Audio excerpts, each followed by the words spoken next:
Reading today's Irish Times, it's very clear that in the middle of this pandemic that solidarity is a headline word in the Irish Times.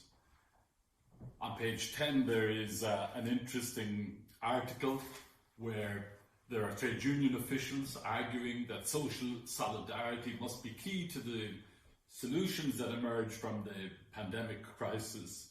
And on page 10, the Deputy Director of the International Humanitarian Agency, GOAL, has a letter pleading in the midst of this coronavirus for international solidarity for the most vulnerable nations.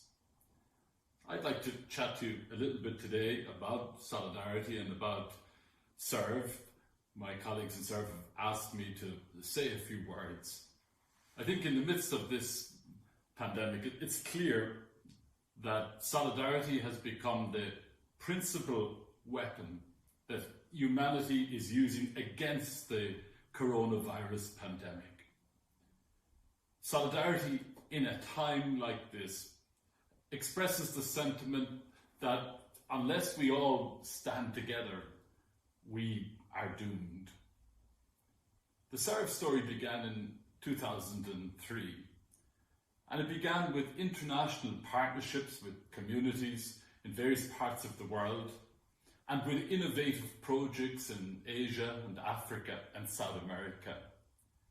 Our beginning point was to open international volunteering pathways for young Irish volunteers and interns, and to help fund potentially impactful projects that gave dignity to people living in acute poverty.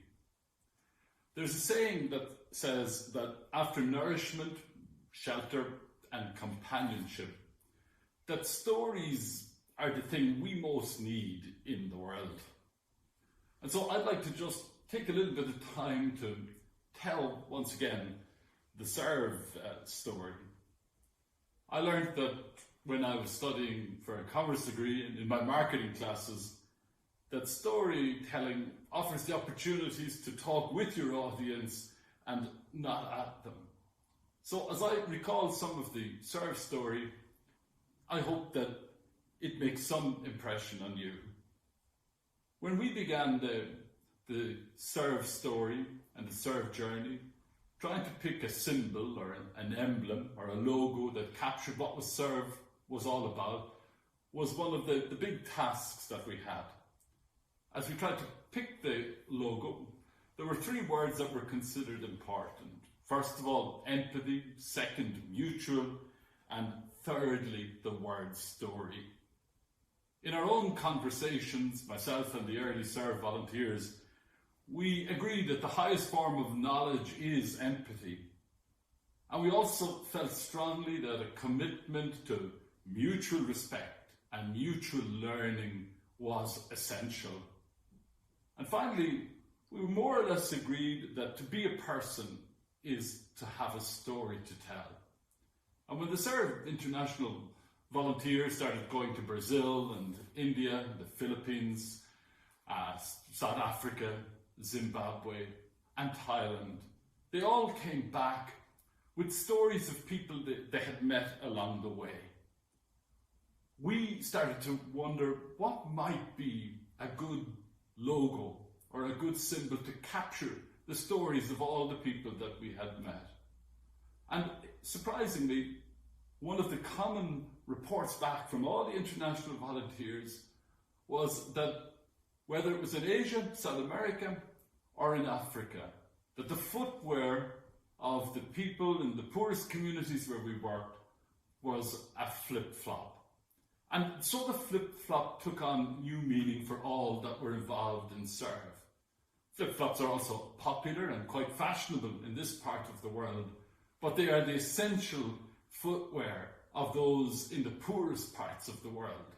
And for that reason, we felt that the symbol of the flip-flop captured something for us and helped us to move from me to we.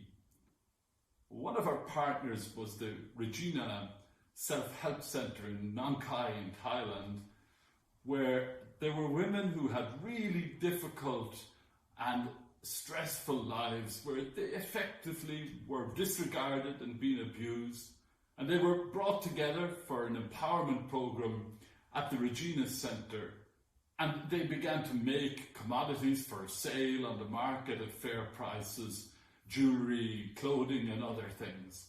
We asked those women to design a flip-flop for us that might become a symbol that would capture what Serve is all about. And this flip-flop pin was designed, and it has remained more or less the same. There have been variations since where, for example, it can be attached to a mobile phone or a handbag. I remember when the first example arrived in the post from Thailand for us to have a look at. I remember looking at it and wondering, would anybody be interested in putting on this as a symbol of solidarity and empathy? Surprisingly, when we tested it with some of our volunteers, they actually liked it and said that it is quite beautiful and it does quite capture something and that it is quite notable. A second part of the Serve story was to try and get one sentence or one tagline that would describe what Serve does and what Serve is all about. I remember a car journey from Harare in Zimbabwe to Beira in Mozambique, about 8 hours in length, with Chris and Catherine, two of the early Serve pioneers. And we debated along the way what tagline best described Serve. And there were three things that stood out in our minds at the time. First of all, that a feeling of interdependence can constitute the basis for solidarity with others. And secondly, solidarity helps us to see the other, whether the other is a person, a people, or a nation. And then thirdly, solidarity expresses the experience and insight that we may live together as free and equal human beings only when we feel responsible for each other and help each other. And then finally, that solidarity is not a diffuse feeling of compassion, but a firm and lasting commitment to do the best for all. After hours of brainstorming in the sweltering heat on that long journey, we decided on the phrase, on the tagline, solidarity in action, to describe what Serve does and what Serve is about. We felt that that phrase, solidarity in action, captured the energy that flows through the veins of Serve. Every May since 2004, Serve has made an appeal called the Flip-Flop Appeal during the month of May, where we try to sell these flip-flop pins all over the country. We ask people to wear the flip-flop as a symbol of solidarity. And the funds raised through this have helped us to realise that in union there is strength, and that when strangers begin to act like friends, then projects and communities around the world are reinvigorated.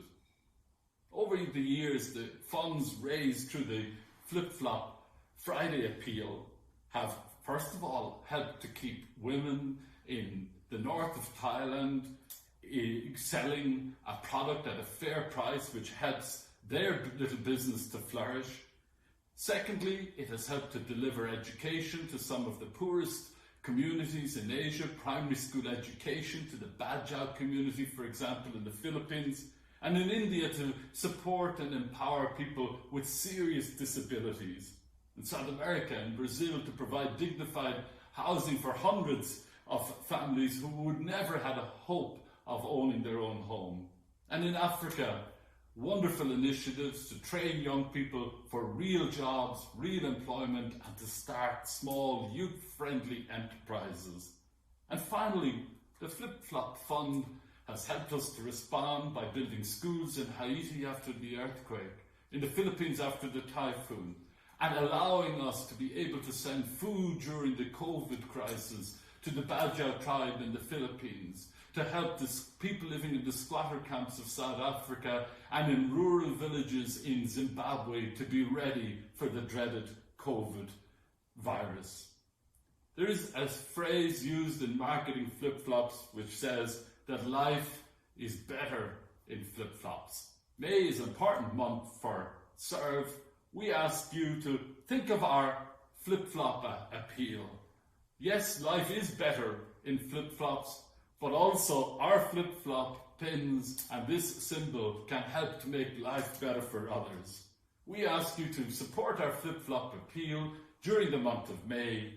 If you do something generous, others may imitate it. Facts tell, but stories tell. Please follow our flip-flop journey during the month of May. Follow the flip-flop.